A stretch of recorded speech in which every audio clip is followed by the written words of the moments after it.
दोस्तों, हिंदू धर्म शास्त्रों में समय को बहुत ही शक्तिशाली बताया गया है।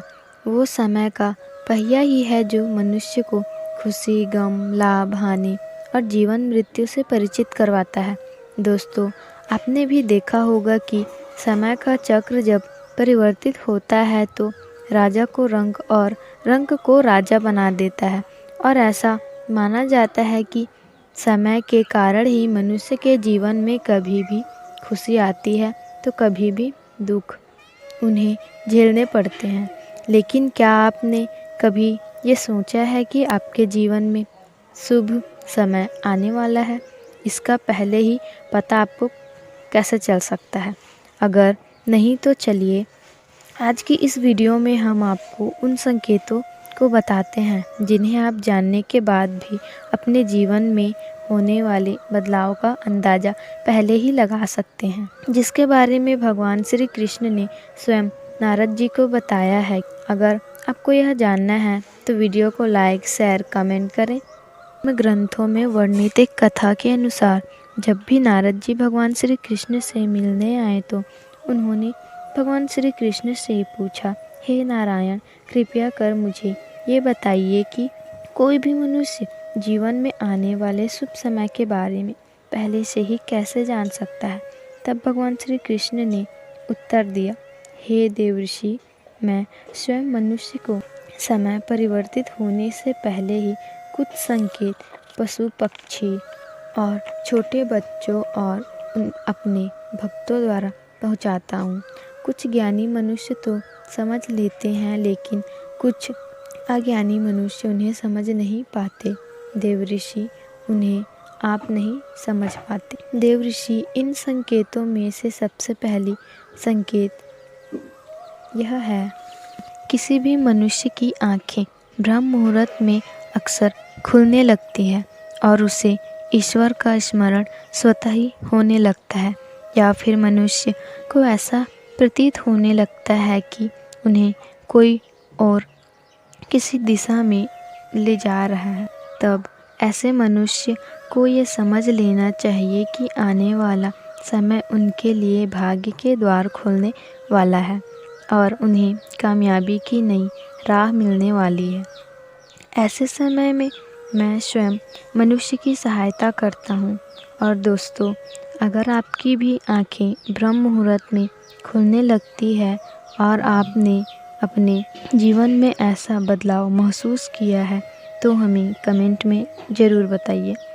इसके बाद दूसरे संकेत के बारे में बताते हुए नारद जी से कहते हैं, हे ब्रह्मपुत्र, जब कोई मनुष्य प्रसन्न रहने लगता है या फिर उसके चेहरे पर हर वक्त मुस्कान दिखाई दे रही हो, अर्थात वो मुस्कान से भरा हुआ रहता है, तो ऐसा मनुष्य जब अपने क्रोध पर विजय प्राप्त कर लेता है तो उसे समझ लेना चाहिए कि उसके जीवन में अद्भुत खुशियों की बारिश होने वाली है। ऐसा मनुष्य जब किसी चीज़ के बारे में सोचता है तो उसे उम्मीद से भी ज़्यादा मिलता है।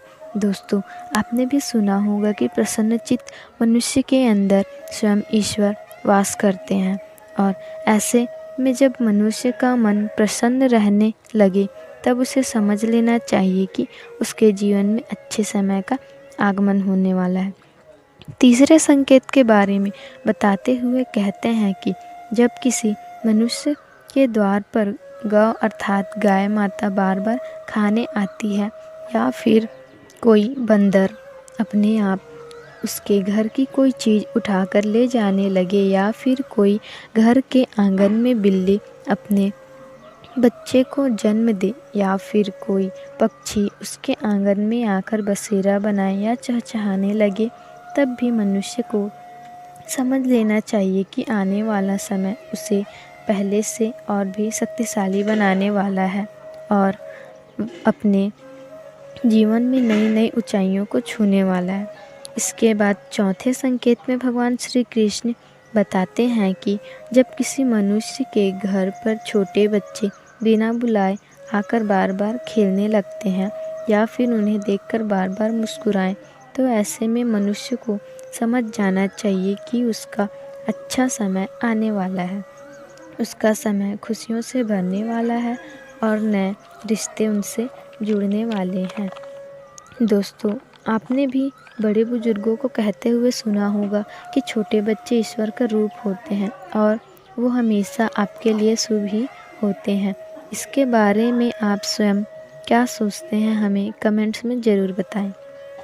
पांचवें संकेत के बारे में भगवान श्री कृष्ण बताते हुए कहते हैं, जो मनुष्य के खर्च में कमी आने लगे और धन प्राप्त करने के नए स्रोत अपने आप दिखाई देने लगे, ऐसे में मनुष्य को जान लेना चाहिए कि उसका बुरा वक्त जाने वाला है और उसके बाद उसके घर में स्वयं माँ लक्ष्मी का वास करने लगेगी।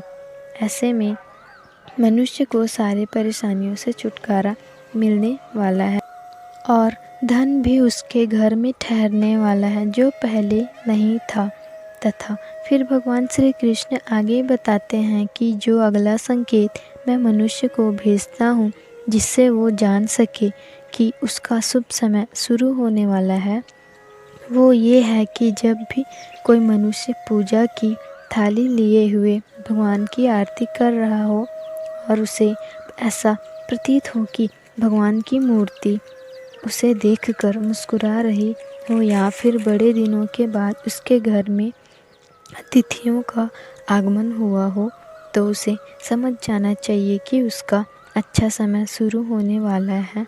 और इसके अलावा जब किसी महिला का दाहिना अंग फड़कने लगे, तब भी उसे समझ लेना चाहिए कि उसका शुभ समय आने वाला है। इसके बाद सातवें संकेत के बारे में भगवान श्री कृष्ण बताते हैं कि जब मनुष्य सुबह सुबह कोई शुभ कार्य करने के लिए घर से निकलता है और रास्ते में गाय माता के दर्शन हो जाए या फिर किसी साधु संत के द्वारा उसे आशीर्वाद मिल जाए, तो ऐसे में उसे समझ जाना चाहिए कि वह जिस काम के लिए घर से निकला है, उस काम का होना अवश्य ही है।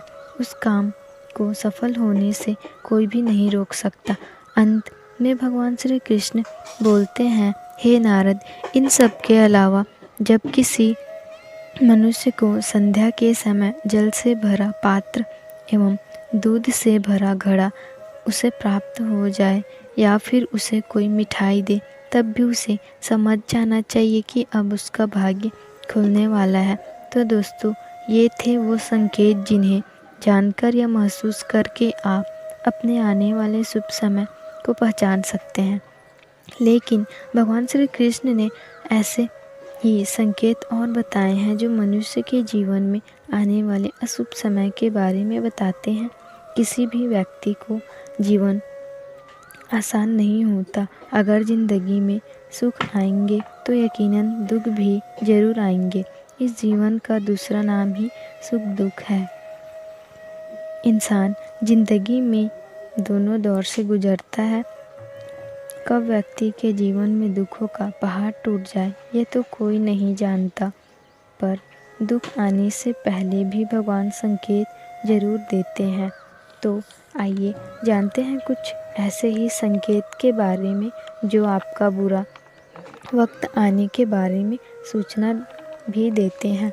आमतौर पर हर किसी व्यक्ति को बुरे सपने आते हैं, परंतु बुरे सपने आने कोई बड़ी बात नहीं है। लेकिन बुरे सपने अगर लगातार आपको आने लगे तो इससे बचने के लिए आपको प्रत्येक दिन रात्रि में हनुमान चालीसा या फिर अपने उस आराध्य की पूजा करनी चाहिए जिसे आप मानते हैं, या फिर आप अपने इष्ट को याद करके सोइए। अगर आपके शरीर में बाएं तरफ का अंग फड़कता है तो उसे बहुत ही खराब माना जाता है। लेकिन इन अंगों में बाएं कालबासु या फिर बाई आँख शामिल होती है। यदि ये अंग फड़कते हैं तो आने वाली परेशानियों का संकेत देते हैं।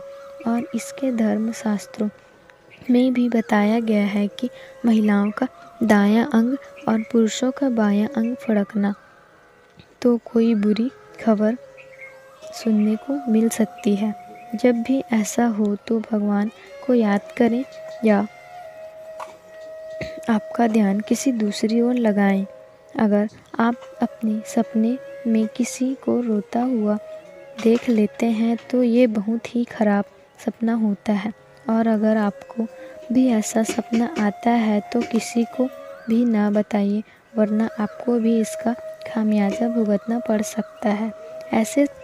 बस इससे बचने का एक ही उपाय है, बस ऐसा सपना तुलसी को या गौ मैया को सुना देना चाहिए। इसके अलावा आप किसी को भी मत बताइए। दोस्तों, जिस समय आप अपने घर में झाड़ू लगा रहे हों और उसी समय अगर आपको कोई ऐसी अनावश्यक चीज़ दिखाई दे, जो चीज़ आपने पहले कभी नहीं देखी हो, तो समझ जाइए कि ऐसे चीज़ को जो आपकी परेशानी का कारण बन सकती है। इससे बचने के लिए आपको उस चीज़ को उठाकर किसी निश्चित स्थान पर रख देना चाहिए या फिर उससे माफ़ी मांग लेनी चाहिए और किसी पवित्र स्थान पर उसका विसर्जन कर देना चाहिए। ऐसा करने से आपके दुख कुछ कम हो जाएंगे। यदि आपको कहीं पे कोई काले रंग की बिल्ली दिखाई दे जिसे आपने पहले कभी नहीं देखा हो और बिल्ली आपकी तरफ घूर रही है, तो इसका प्रभाव बुरा वक्त होता है। शास्त्रों के अनुसार काली बिल्ली को अशुभ माना गया है, इसलिए काली बिल्ली आप घर पर कोई बुरी मुसीबत आने का संकेत देती है। इससे बचने के लिए बिल्ली की आँख की ओर उसे बिना देखे भगा दें और ईश्वर से अपने परिवार की सुखी रहने की कामना करें। शगुन शास्त्रों में लिखा है कि छिपकली अच्छे और बुरे दोनों वक्त का संकेत देती है। अगर आपके घर में 2 छिपकलियाँ लड़ते लड़ते गायब हो जाए तो कुछ समय का बुरा संकेत देती है। तो अगर आपको कभी भी 2 छिपकलियाँ लड़ते लड़ते दिखाई देती है तो उन्हें फ़ौरन हटा दें। अगर आपके घर में भी यह सब होता है तो इसे कमेंट में ज़रूर बताएं। अगर आपको यह वीडियो पसंद आई हो तो वीडियो को लाइक, शेयर, कमेंट और चैनल को सब्सक्राइब करें और इस वीडियो को अपने दोस्तों के साथ शेयर करें ताकि उन्हें भी यह पता चले। धन्यवाद।